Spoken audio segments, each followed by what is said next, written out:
Турнир по боулингу для воспитанников психоневрологических интернатов республики проводится впервые. В каждой команде 5 человек из 5 интернатных учреждений КОМИ. В Эжвинском психоневрологическом интернате шары катают уже 3 года. А потому результаты опытных спортсменов лучше других. Подопечные в любой момент могут сами приехать в центр и потренироваться. Мне в этом спорте нравится, потому что спокойный спорт, никому не мешает. Я когда один играю, 1000 с чем-то набираю. Новички тоже осваиваются довольно быстро. Ведь все спортсмены с опытом в других отраслях – лыжи, плавание или даже шахматы. Хотя бы в одном виде спорта каждый уже преуспел. Меткость и сила нужна тут это просто. Чем больше шар, чем больше сбиваешь этих кеглей. Я играю тут первый раз только. Хочу просто привыкнуть к этим соревнованиям, играм. Может, и удача улыбнется это на всероссийские соревнования. У нас еще в интернате проводятся различные турниры, как спартакиады, как среди инвалидов, так и среди сотрудников. И это очень заинтересовало ребят, поэтому мы решили опробировать этот турнир на республиканском уровне среди стационарных учреждений инвалидов, наших инвалидов. И когда мы подали заявочки и положение разработали, и все откликнулись наши ближайшие интернаты. Мы думаем в дальнейшем, что это будет турнир у нас ежегодно проводиться и уже на большом уровне, так как среди детей, так и среди взрослых инвалидов. Кстати, в рамках декады инвалидов в Санкт-Петербурге скоро пройдет всероссийский фестиваль. Туда отправятся и наши спортсмены. В Сыктывкаре состязание тоже продолжится. В целом для инвалидов спорт становится доступней. В этом уверен министр труда и социального развития. А программа «Доступная среда» за 3 года реализована на 100%. На реализацию мероприятий за 3 года было предусмотрено 337 миллионов рублей, в том числе за счет средств республиканского бюджета 201 миллион рублей, за счет средств местных бюджетов 22 миллиона. Учитывая достаточно сложную экономическую ситуацию, привлечение средств федерального бюджета для увеличения источников финансирования находится на особом контроле. Средства федерального бюджета на реализацию программы составили почти 34% от общего объема финансирования.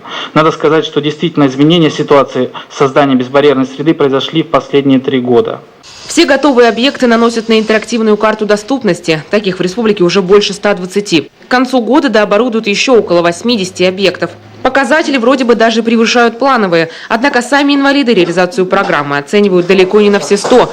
Говоря о цифрах и суммах, чиновники забыли о качестве, считает председатель общественной организации людей с инвалидностью «Аппарель». Огромные деньги, выделенные на пандусы и входные группы большинства учреждений Сыктывкара, потрачены впустую. Привели 6 объектов, в том числе Госсовет, Академия госслужбы, библиотека имени Браля, 3-я поликлиника и еще какое-то там количество, еще несколько мы там объектов привели. Тинтиковскую 103, которую сделали, да, тоже все выполнено с нарушениями. Мы их просили и говорили о том, что нелицесообразно расходование средств. Вы отделаете, да, эти пандусы, входные группы, да.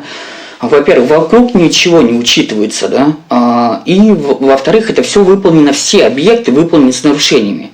Представители «Аппарель» раз за разом пытаются доказать простую истину. В программе «Доступная среда» должны участвовать как исполнители, так и потребители. Без оценки человека в коляске ни о каком результате говорить нельзя. Общественники не раз предлагали безвозмездную помощь при проектировке будущих объектов.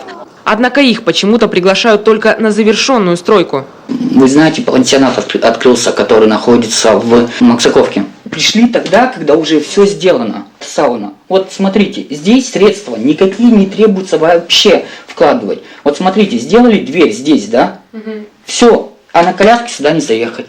Нужно было только дверь здесь сделать, в середину. Оценили маломобильные жители Сыктывкара и входную группу Центра социальной помощи семье и детям. Подрядчик не учел ни ширину прохода, ни двери. В итоге колясочник не может даже зайти в помещение. И таких примеров масса. Это же деньги, это жалко. Лучше не было этого. Потому что я вообще не понимаю, даже на такой коляске, это как надо рискнуть, чтобы человека опускать? Только задом. Многострадальный пандус в 3-й поликлинике Сыктывкара по-прежнему не пригоден для использования. В месяц медучреждение посещает 12 маломобильных пациентов. Но условия здесь даже небезопасные.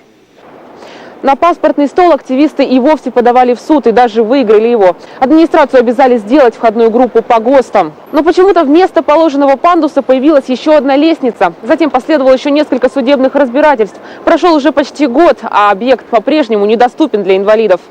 Инвалиды по зрению с представителями АПАРЭЛЬ согласны. Преград в жизни слепых каждый день огромное количество. Пройти по нашим тротуарам порой сложно даже тем, у кого с глазами все в порядке.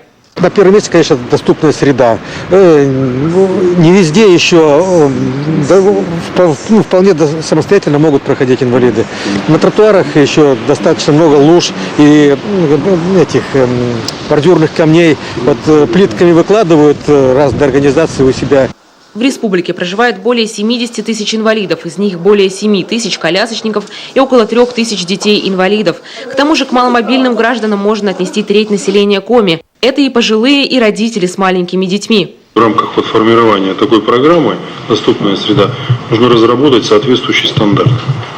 Стандарт обеспечения соответствующими, так сказать, техническими условиями маломобильных групп населения при их, так сказать, пользовании теми или иными объектами. Что должно входить, какие, так сказать, вопросы должны быть решаемы и так далее. Подходить к вопросу комплексно. Со спецтранспортом для маломобильных граждан тоже не все в порядке. Его практически нет даже в столице. Руководитель региона дал указание в дальнейшем пополнять автопарк уже оснащенными машинами. Прошу особо записать и правительству не просто в качестве рекомендаций, а уже в качестве, так сказать, четкой установки, что при покупке соответствующих автобусов, общественного транспорта и так далее максимально использовать возможности для организации соответствующих, так сказать, технических возможностей перевозки маломобильных групп населения. О том, что формальное соблюдение требований в этом вопросе недопустимо, не раз отметил и министр Семяшкин. Однако, похоже, пока это только слова. Таисия Шляхтина, Вячеслав Беспалов об итогах еще одного года реализации доступной среды, которая пока, увы, таковой не стала.